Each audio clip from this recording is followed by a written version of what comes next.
Welcome to Bill and Rob's An Excellent Adventure. I'm Bill Tilley. And I am Rob Schulte. Hey, Bill, back at it again. New season. Mm-hmm. Are you excited? Oh, I am very excited. I am quaking in my nostalgic boots. I gotta tell you, Bill, I'm nervous for this season, but I'm also very excited for this season. I will tell you right away that this is a dangerous ground for a lot of people. This is when you delve a big chunk of your time of your show into some really way back and probably not so great in a lot of ways movies. You know, this stuff, these were not hits of the silver screen. You got to hope that the audience comes along with you on this ride. And I will say, please do, because this is very important to me in the sense of we formed this show because we had a fun time talking about some movies that were not good. Yeah. And that's the point. We can have a good time even if the movie's not good. And in some ways, the way it's not good is great. You just never know. Well, why don't we just break the branch off the family tree and let people know what this season is about?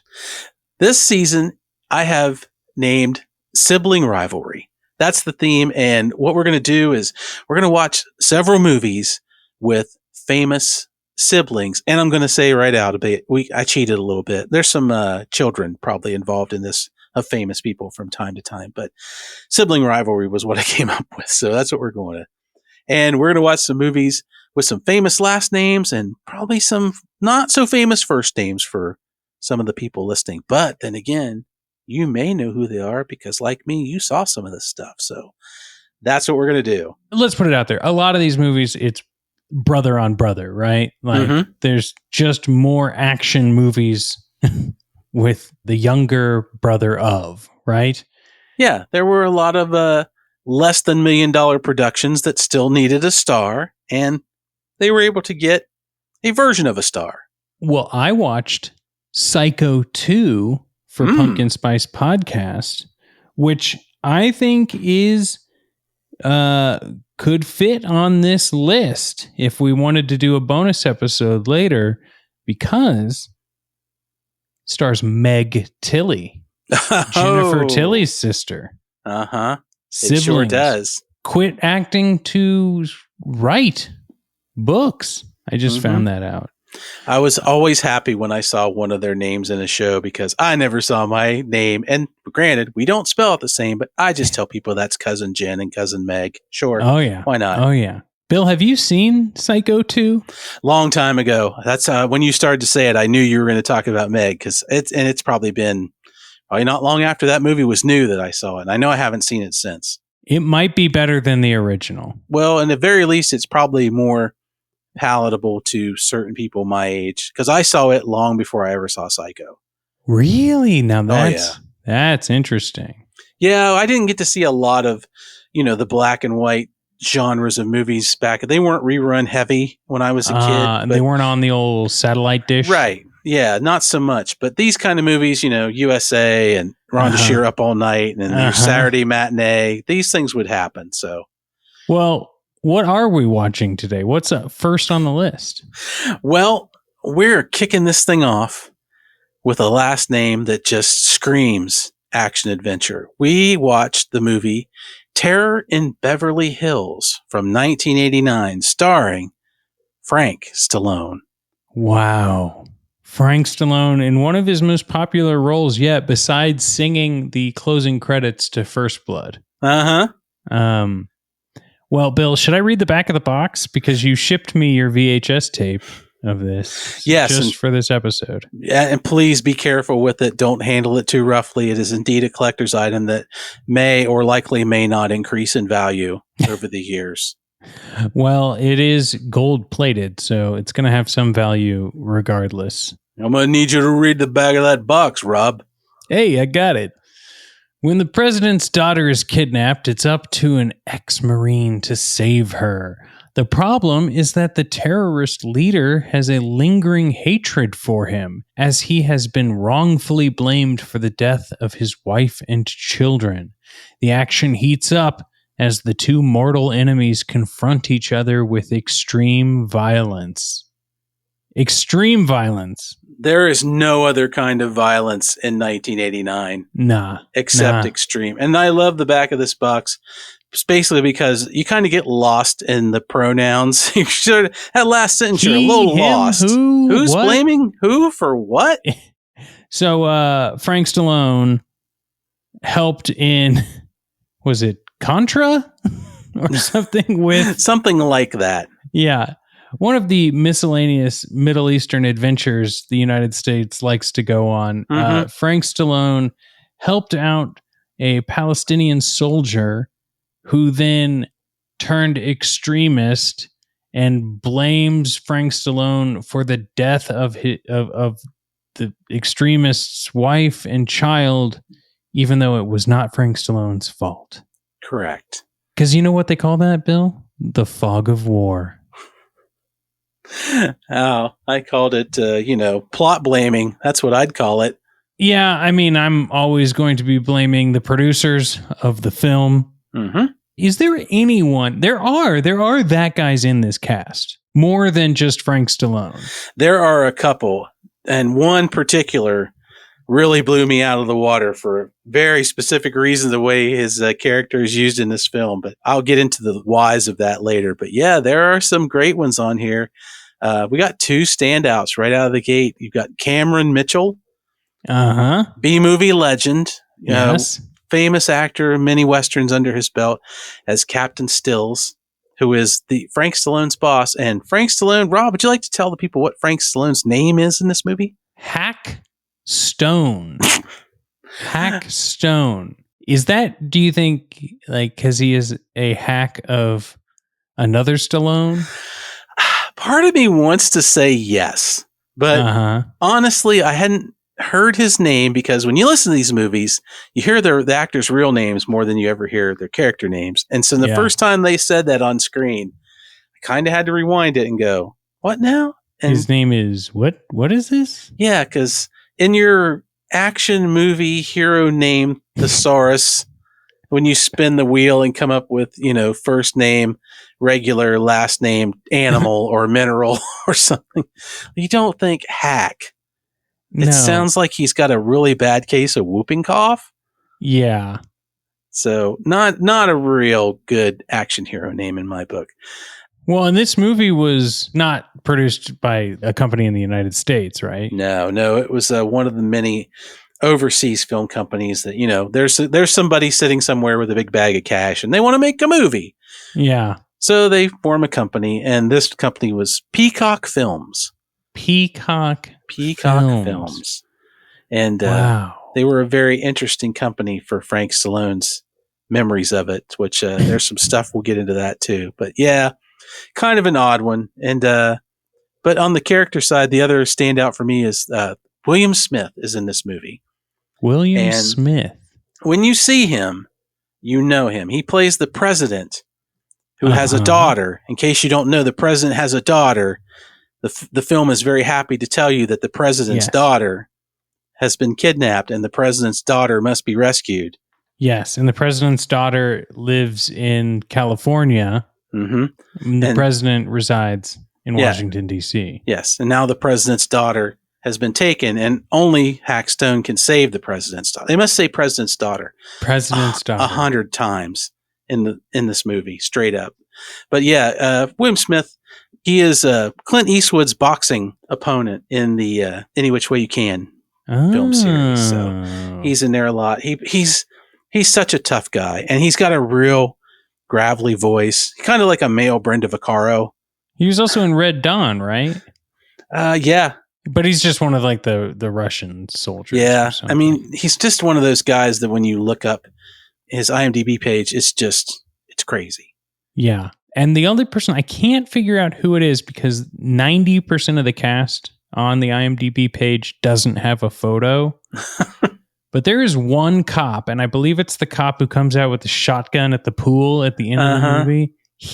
I have seen him in so many things, and I cannot put my finger on who he is or what I've actually seen him in besides this. And it must be like all the Rockford Files I've been watching recently. Kinda, he's playing a character I'm sure he knows really well, which is the whole, I'm assistant to the chief or whatever. He's got, I almost want to say Ron Canada vibes. Sure. Like, this guy's probably done 2 episodes of Star Trek in one way or another. Yeah, but he's definitely played a detective who stands in the corner grunting too, He has some moments which are pretty awesome. They really are. Bill, so we've decided that, at this point we've done Predator, we've done pre-MCU Marvel Part 1, because Part 2 is going to exist at some point in time. Mm-hmm. We've done Planet of the Apes. And in doing so, we kind of whittle down the format each time into like, what is a perfect episode of Bill and Rob's to cover, to not get too long-winded, to not overthink what we want to talk about. And I think you and I, and tell me if I'm wrong, but we've come to the conclusion that what we've been doing for all the bonus episodes, the Passenger 57s, the Stoned Ages, the Escape from LAs, is probably the best format we're going to have for this show. It just seems to work. And really, those other formats are just slightly expanded versions of this one with a few more spots in them where we like to throw cool names of things in, but we wind up talking about them anyway in the bonus episodes. This is going to be a little more stripped down with the same info, kind of more like the conversations you and I were having in the first place that led us to do this. So why reinvent the wheel? Exactly. So what do we have up first? Well, first up, we're going to talk about some fun facts about this movie that we've managed to discover. What kind of manila folders of research did you manage to pop open for Terror in Beverly Hills, Robs?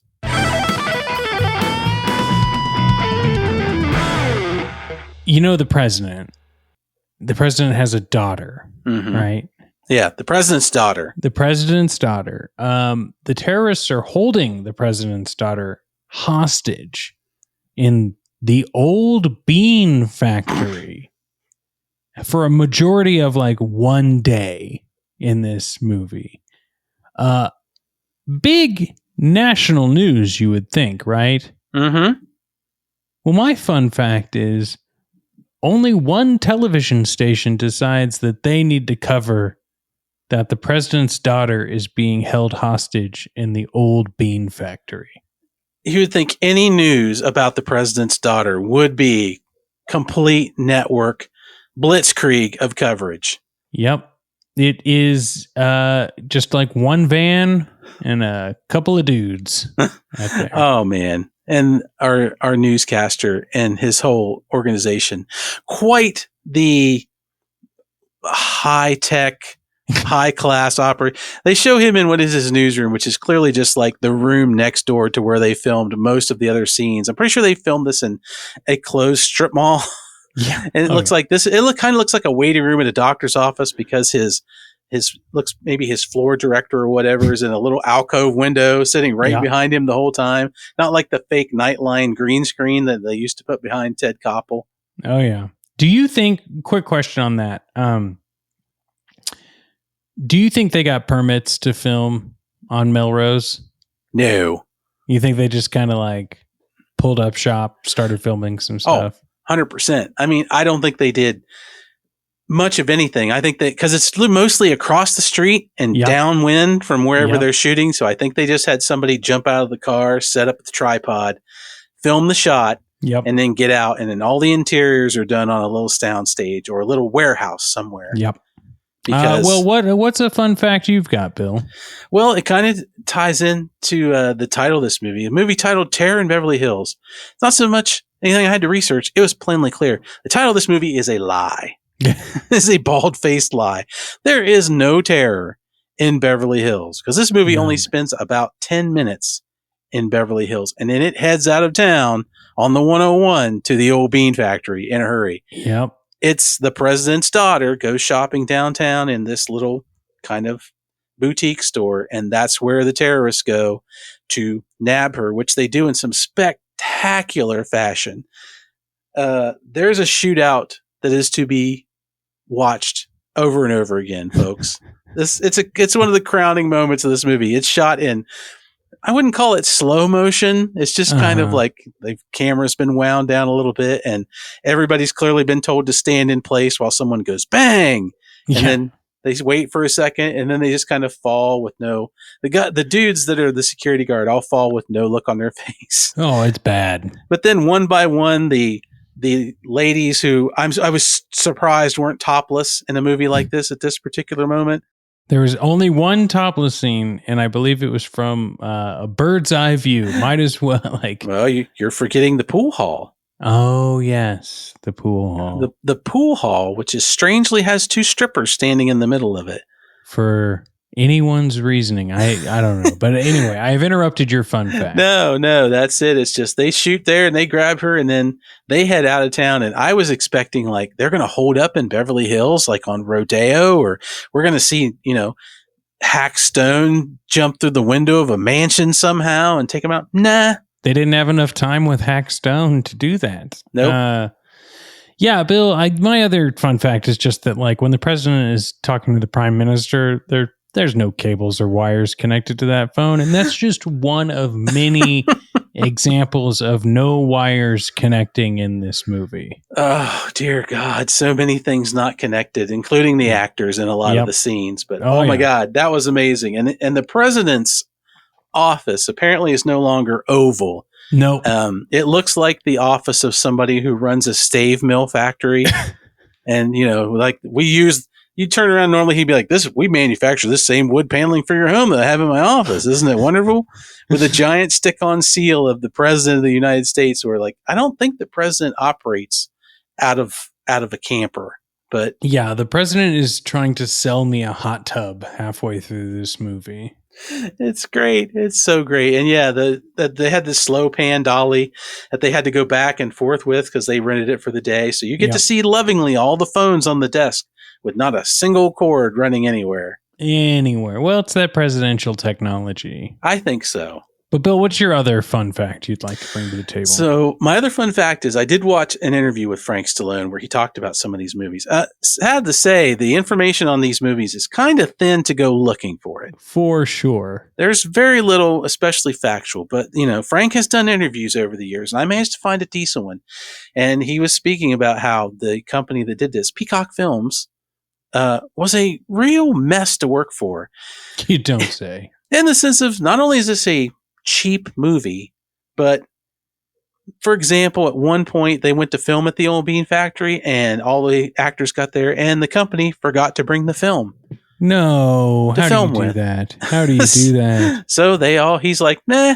He just went home for the day. He went home for one of his 2 days of filming. Yeah. Right. Yeah. So I'm sure that went into overtime. And the next day they show up, the producers and the director, whatever, they would bring their families and to eat while they were filming. And so the families would eat everything that passed for craft services. So the actors are like, what the hell? We don't get to eat today? He's like, this is just weird, to the point where he and Cameron Mitchell were both talking. And Cameron said, this is the craziest thing I've seen in 50 years. Unprofessional, Bill. Really? Unprofessional. And down to the point where when they would pay Frank for his days, apparently they handed him a wad of cash in a paper bag to his agent. Okay. Every day for filming, and that's how he got paid. Wow. I don't know. I kind of like that though.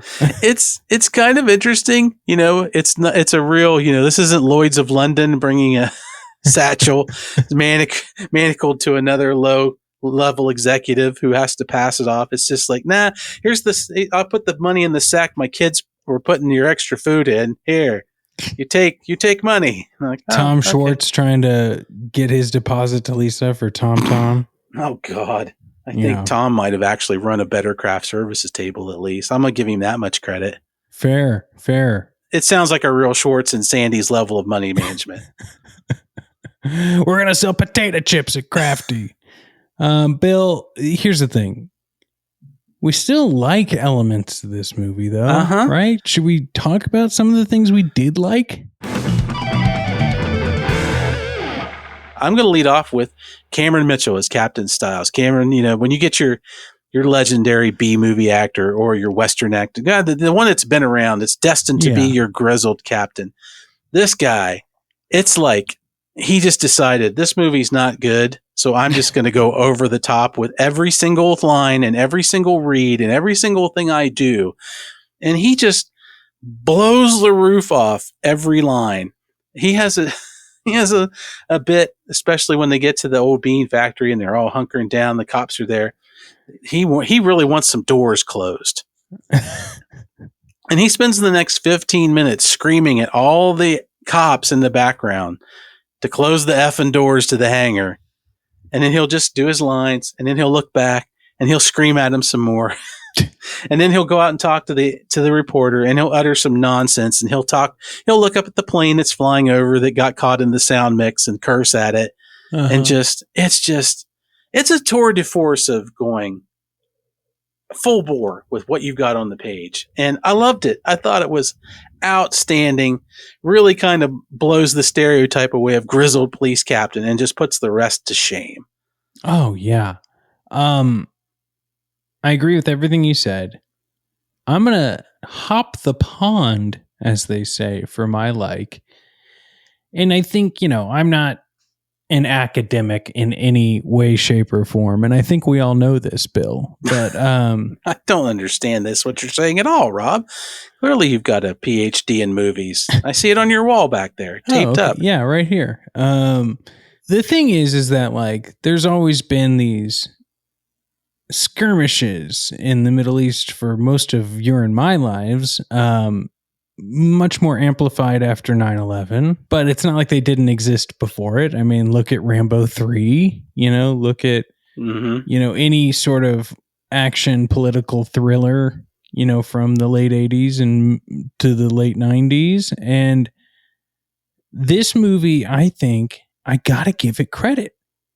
So they had to work with what they had since they only had Frank Stallone for 2 days, right? So Frank Stallone is the star in terms of like maybe biggest street cred and the face they're going to put on the cover of the box. Sure. But they knew they didn't have very many scenes with him. So they kind of focused this movie on the villain.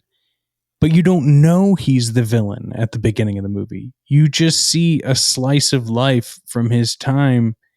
And I believe he's Palestinian, right? Like, believe so, yeah. Yeah. And so you see his life, just like he's talking to people, he's going to mosque, he's living his life, he's planning something to go to the United States. Like, obviously we can put the pieces together that he's probably going to be the adversary for Frank Stallone, the Marine, when we meet him.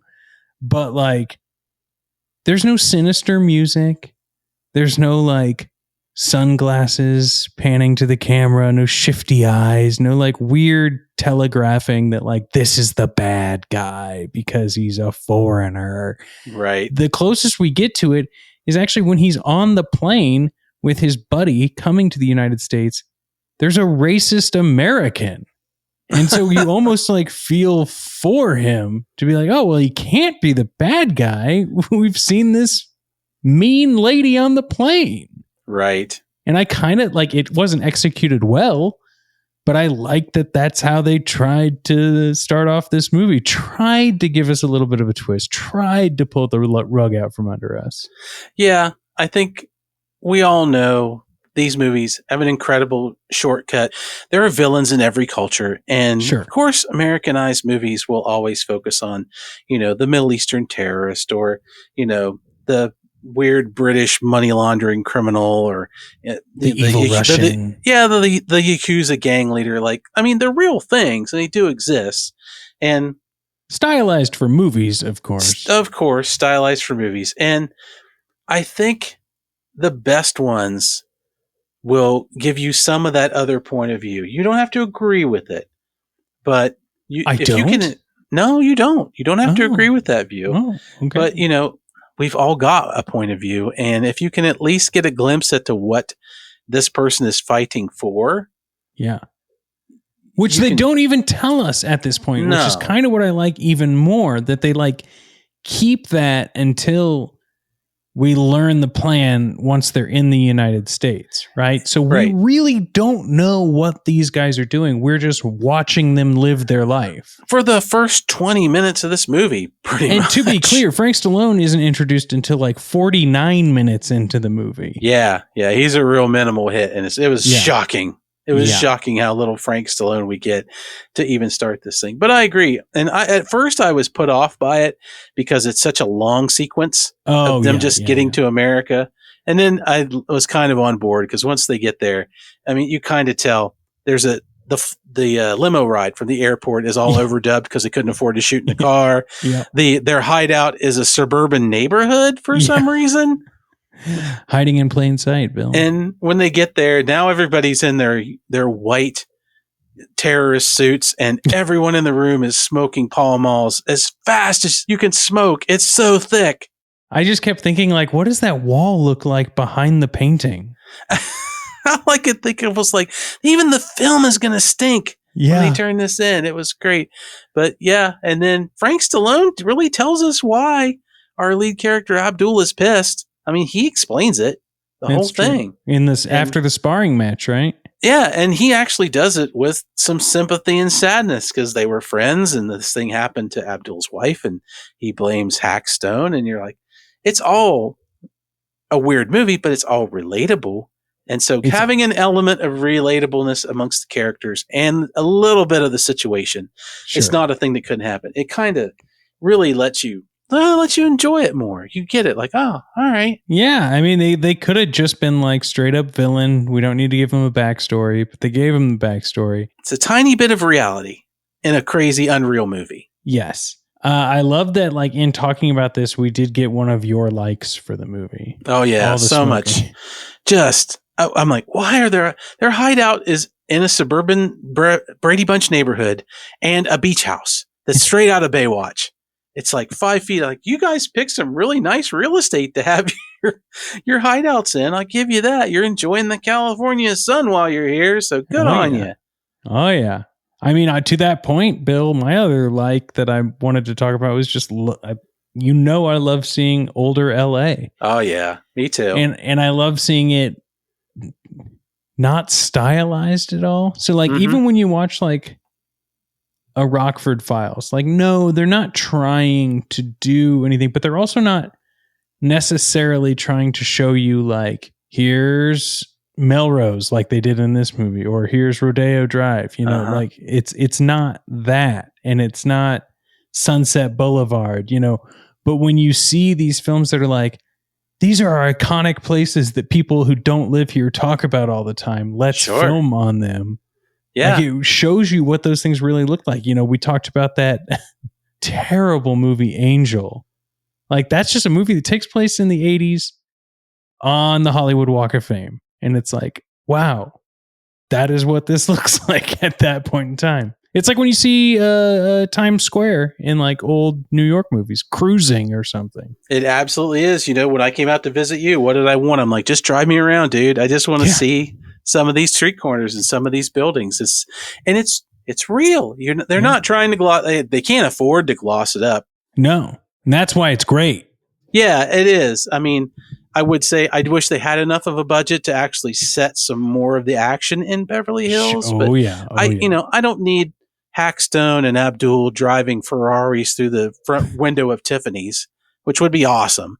But we got to remake this film, I think. Yeah, this film's crying out for a modern remake, but not an overdone modern remake. What would you like, listeners? Let us know. Give us your ideas for Terror in Beverly Hills 2. Can't hack it no more. Oh, applaud. I'm going to just say applaud. But Bill, we didn't like everything in this film. Nah, not everything. And I'm going to preface that with there are some dislikes of this film. And then there's that kind of thing where you kind of laugh, dislike it because it's so dumb. I'll go first this time. And it's only because I mentioned it earlier. Like, it did take almost an hour before we saw the sibling in our sibling rivalry series. So there was a point in time where I was like, I know he's in this movie. He's on the cover. It says it in the opening credits. where the hell is Frank Stallone? He's at home. Yeah. He's counting his brown bag money. He's at home waiting for a call from government that they got from the president, whose daughter's been kidnapped. The daughter has been kidnapped. Don't forget. To tell him that he needs to get back on duty. So I love the fact that the general that calls him is like in his minivan going to his kid's soccer practice. I guess he's not in uniform. He's just wearing a polo. Are you sure they weren't going to Taekwondo or something? Maybe. Yeah. I mean, hey, they can't wear a uniform all the time, but yeah, I mean, it is I kept flipping the button to check the timer to see how much time was left to be like, you've got to be kidding me. It can't possibly be this little amount of Frank Stallone, and it even takes a while longer to get him into action. There's some of him just standing around talking to Cameron Mitchell, trying to out-curse each other. We get that scene, and then we do not get Frank Stallone for many more scenes. He's on scene just to go in and take the terrorists, and Frank Stallone and Cameron Mitchell are having their discussion. I think Frank gets the word that his wife and son have been kidnapped, and he's like, I'm out of here. I got to go save him. And Cameron Mitchell's like, basically goes, nah, don't do that. You know, the police department's been completely inept up to this point, but I swear to you on all that's holy, as if I've known you longer than this and you're like a son to me, we will get your kids back and your wife. And Frank Stallone's like, well, okay. Sure. All right. I'm into it. I'll go kill all the terrorists now. And I will say some good action when he finally gets going. It's a lot of fun. Is it? The last 20 minutes. Yeah. That's fun. Yeah, it's fun. It's fun, I guess. Yeah. It's not great, but it's fun. Yeah. What's your dislike, or what's one of your dislikes? Oh, man. So kind of going back to the reality of this, some of the characters are real with a little bit that we get from, and then there's the ones that just have to be in it. And my real one was the token Superfly guy. Street smarts. Sells watches. Yep. Never given a name. In fact, he gets like a 1 second insert into the beginning of the movie when Frank is at the dojo. Yeah. Training with other cop that looks like Frank Stallone, which everybody seems to be convinced that, like, because they couldn't get Frank, they let this other actor who looks like Frank take the majority of his scenes for about the middle 35 minutes of the movie. And you're like, oh, why was he there? And then he's gone. And then he's back to talk about selling watches to the bartender. And then he gets shanghaied on the street for no reason and caught up in this police chase and then just left behind. It's like, we have to get our Superfly in. So let's do this. And while we're at it, let's work in our requisite TNA in this pool hall with these aforementioned strippers who are just in the middle of a normal pool hall with their clothes off. It feels like these characters were part of a different movie, especially like the bartender at the bar who, it's like very self-deprecating too. And you're just like, what are these guys? It almost feels like if the movie wasn't so stupidly made, it feels like they were like deliberately trying to make fun of these guys. Yeah. But I don't think that it was intelligent enough to even be like, I'm going to make fun of these characters. I just think these types of characters need to be in this movie. I think it's just the investors are like, you know, if you're going to shoot LA, there's got to be this guy who's real cool, street smart, and you got to have some naked women in it, which they worked in the most weird ways I've ever seen. At one point, the police chopper that's chasing the terrorists after they kidnap the president's daughter are distracted by random pickup truck driving down the 405 with two topless women in it. And the chopper pilots are like, oh baby, look at that. Like, why did this movie swing into Police Academy territory? It is a weird shift, and I didn't like that. I wish it had stayed more the course, but I get why they did it, but boy, did it really clunk when it hit. This movie has to have been shown on like Joe Bob Briggs, right? Like, it just feels like it just feels like it has to have been. Yeah. The other thing that I will point out that I disliked about this movie is like just the fact that it is on the cusp of being decent, like of being like you know what? I kind of like that movie, and not to get to my rating or anything like that, because I do kind of like this movie, but like there's the reason we're podcasting about it. And then there's the reason to like buy the remastered Blu-ray, right? Yeah. And it just doesn't get over that hurdle for multiple like dialogue fuck ups in filmmaking that could have easily been fixed and done if they just would have allowed themselves to do it. So yeah, I kind of just not a fan of that.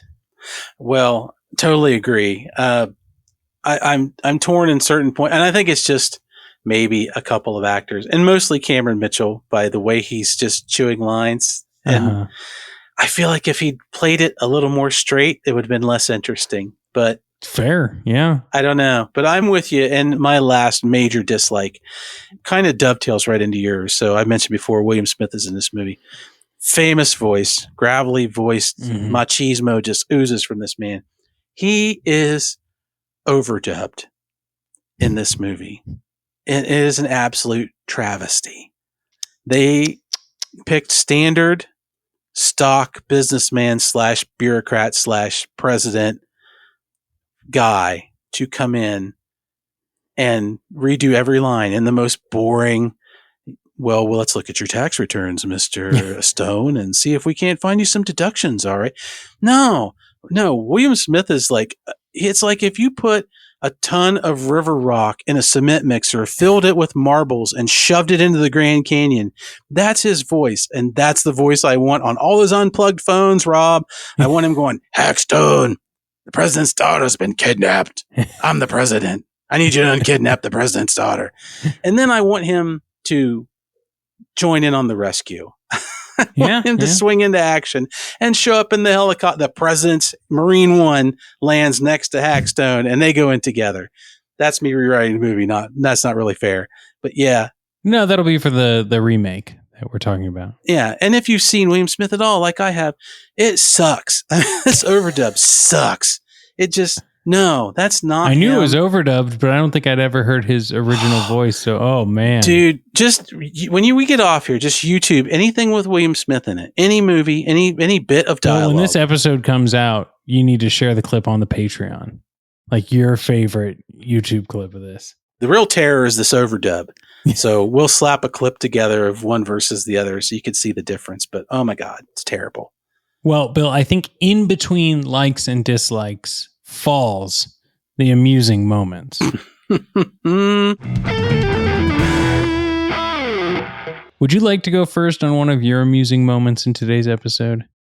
Oh, I very much would. God, there are so many, and I'm glad we covered a lot of them. We didn't cover them all, folks. So if you do watch this movie, you'll pick your own. But there is the scene, as we talked about, the Abdul and his henchmen coming to America from overseas, and they're on the world's most rectangular airplane. The airplane set, the walls are square. Yes. And that's how they used to make them back then. I never got to fly on these planes. I'm really upset.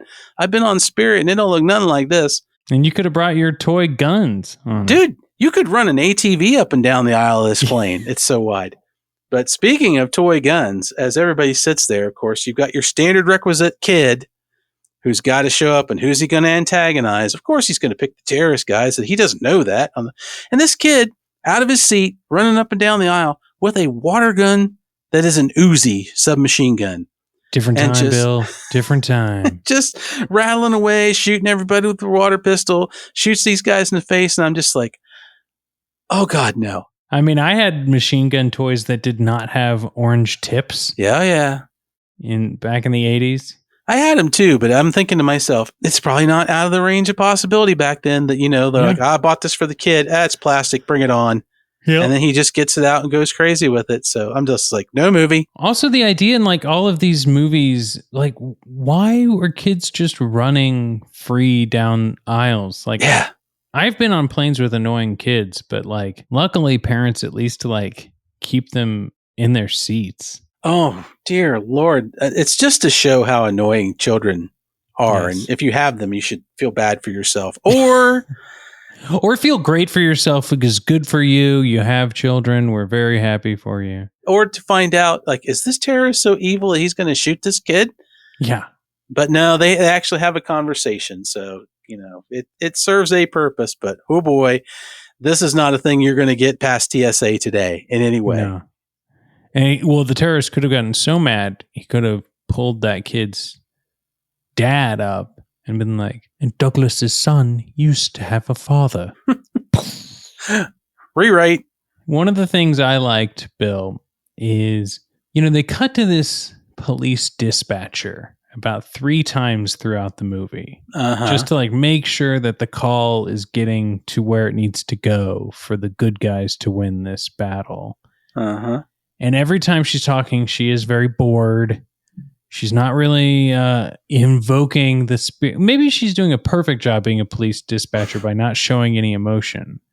But then when she goes to type, and I know our listeners won't be able to see this, but she doesn't actually type. She kind of smashes her hands on the keyboard as if she's never encountered this before, which is probably true at the time, but it is 1989 when this movie came out? Yep. So she had to have at least been familiar that of how people type. I'm watching this whole thing and I'm sitting there, and I did notice that, I think I didn't notice it till the 3rd time I saw her on screen. Yeah. Because I was just captivated by the things she was saying. And then I looked behind him none of this equipment is on. Yeah.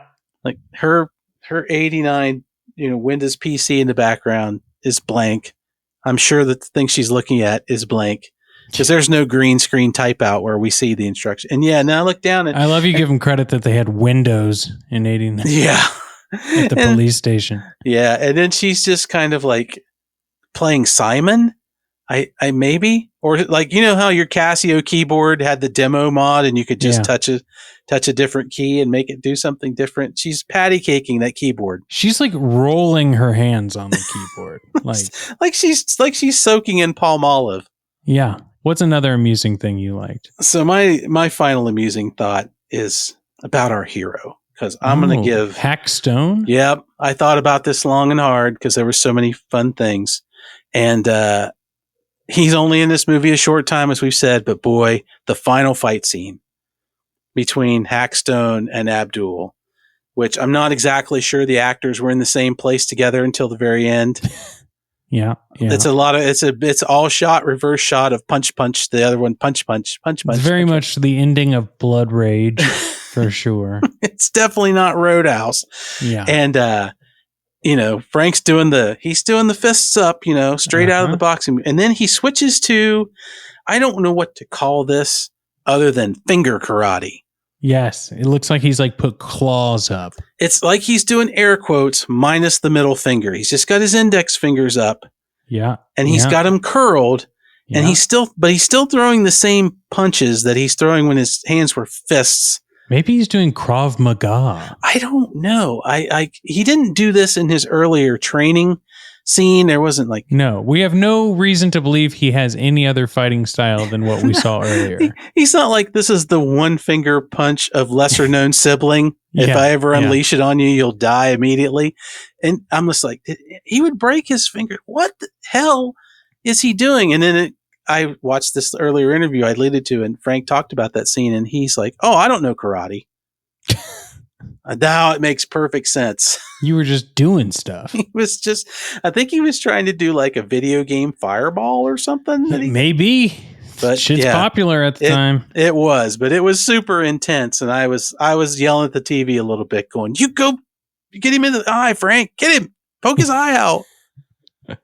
It was great. And listeners, I have to tell you that is exactly how Bill watches movies. Mm-hmm. He is not exaggerating for the pod. Nope, that's the last thing I say to every movie is, "Get him, Frank! Poke his eye! Get him in the eye!" Doesn't matter which movie. When it's Citizen Kane, it's a real weird one. So get that rosebud in the eye. Yeah. Bill, my final amusing moment, quick and easy. They've got the plan to kidnap the president's daughter. The president's daughter's been kidnapped? I know. She's shopping for new clothing. It's a big, busy street. So they have to put a distraction out.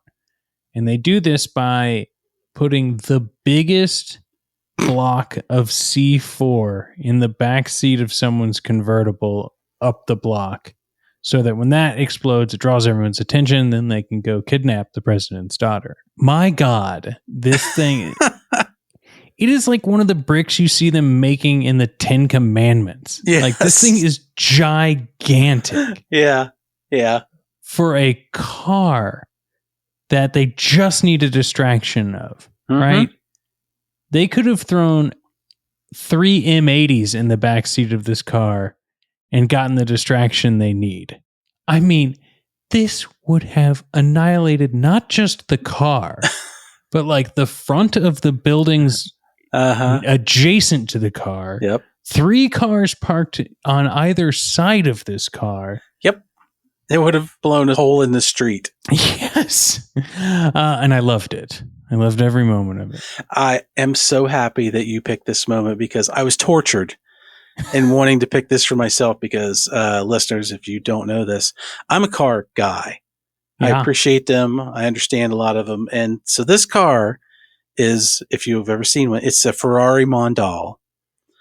And what caught me when it came on screen was, one, it's a Ferrari. Of course, you notice a red Ferrari. You just do.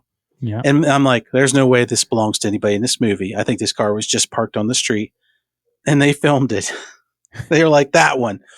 But when they go to drop this extremely large brick of plastic explosives in the seats have some kind of weird Yeti sheepdog seat covers on them that are just like 9 steps up from shag carpet. And this ain't Ferrari. This Ferrari doesn't issue these $1.99 shitty slipcovers. But you know they had to have been like super expensive for whoever did buy them at the time. I'm like, oh, that looks so bad. That's just, what is this thing? And then when that car explodes, they've looped in a stock explosion over top the still of the car. Because of course they can't afford to blow up a real Ferrari. And I was blow up the Ferrari, you cowards. That's what I said. It's like, oh God, movie. You had to piss off every car guy in the audience with this bullshit. This was amazing. So I'm glad you picked that one. Oh, I loved it. Well, Bill, we've reached that moment in the show where we have to officially rate this thing, and we got to use the Bill Tilley scale, which is 5 nights for $1. Now, I feel like most of our listeners who have paid to be patrons know what this scale is, but since it is our first series specifically using 5 nights for $1, drop it on me. What is it? Absolutely. Hey, and also you never know what anybody's first step is. So that's true. You know what? I love the listeners that have never heard this podcast but decided to join the Patreon. You are amazing. You are amazing. But our rating system is real easy. If back in the day you went to your video store, there was usually a rack or something of cheap movies, and they would say something like 5 nights for $1. And for $1, you could keep that movie for 5 nights if you wanted to. And that's how we rate these movies. They're strictly on the movie itself. They are not compared to anything else. No other movies, no other sequels, no nothing, just this one. So if you went in, you look on the rack, Terror in Beverly Hills is there, you grab it, you throw down your $1. Now the question is just this. You've watched the movie. How long are you going to keep it? What kind of an impact has it made? How many of those 5 nights would you hang on to and rewatch some amazing footage with some very little Frank Stallone of Terror in Beverly Hills? Rob, would you like to go first? Sure. I think I've thought on this long and hard, Bill. And I think it's 2 nights for me. And it's 2 nights because I would probably start watching it the night that I rented it and get like 40 to 45 minutes into the movie and go, where's Frank Stallone? And then like attempt to watch it again the next day. Finally get to Frank Stallone and be like, okay, I can finish this movie. It's not too long. I want to see it. I'm already invested. They've kidnapped the president's daughter. And then I'd finish it and go, hoo boy, I need to go rent like Monkey Shines or something. How about you? Rob, I'm right there with you. I'm a 2-nighter. The first night, of course, we're going to barrel through this thing. And to be fair, I'm going to have it that second night. But I am going to fast forward through the first 25 minutes of this movie. Easy. I'm going to zip right through it, and I'm probably going to cut through some more of it. So out of the 1 hour and 30 and change that this movie comes in at, I'm probably going to get this down to a tight 60, 65 minutes because I loves me some Cameron Mitchell, and he's just amazing to watch. But yeah, I'm going to watch this on a bit of fast forward. So dinner viewing. Yeah, I mean, just another quick next night before bed or whatever, and then back to the video store you go. Terror in Beverly Hills. You've caused enough terror in my heart, in my living room, with your lack of Frank Stallone footage. No more. Your lack of Stallone. What's the Star Trek quote? Your lack of faith. That's Star Wars. Your lack of faith disturbs me. Yeah, your lack of Stallone disturbs me. And final note, I hadn't seen this movie before. You and I watched this movie together. I picked it because I saw Frank Stallone. I saw the cover. I did it old school VHS ways. There were other ones, but this is the one I could get my hands on. And I'm not sad I did it. No, I'm glad you did. It was fun. And it was fun to do this show, which is the best part of all these movies. Absolutely. And it's fun to be giving it to our patrons. Thank you for trusting Bill and I to guide you through this journey. I hope you're enjoying all of the bonus content we're putting up here on the Patreon, our little video hangs, our other little things that we've done since before we recorded this episode. I want to say thanks to Rob Adler for editing these episodes. And Bill, if people have questions, they can leave it in the comments if they want us to answer it on future episodes, Yep. And you can also reach out to us on social media if you like. We have a Twitter account. We have an Instagram account. Pretty much where we live right now. We don't want to overcomplicate things. But, if you do want to reach out to there, be great. But please do take advantage of the Patreon. Rob and I are having a good time, and we're just getting our heads at this point in time wrapped around getting new stuff on there and really working on building a fun community place where everybody can hang out and share stuff. And who knows, maybe we'll even get to a point where we can trade some movies around if anybody's got some hidden gems that we can't lay our hands on. So I love that idea. We love to get any and all feedback from everybody who's a fan of the show. And well, you're not fans, you're our friends. Send us your DVD, we'll send it back. Yeah. Yeah. We got the ability. We can do this kind of stuff. Excellent. Well, Bill, I will see you next time on Bill and Rob's An Excellent Adventure. See you later, Robs. Gravel Marvels. William Smith style. Yeah.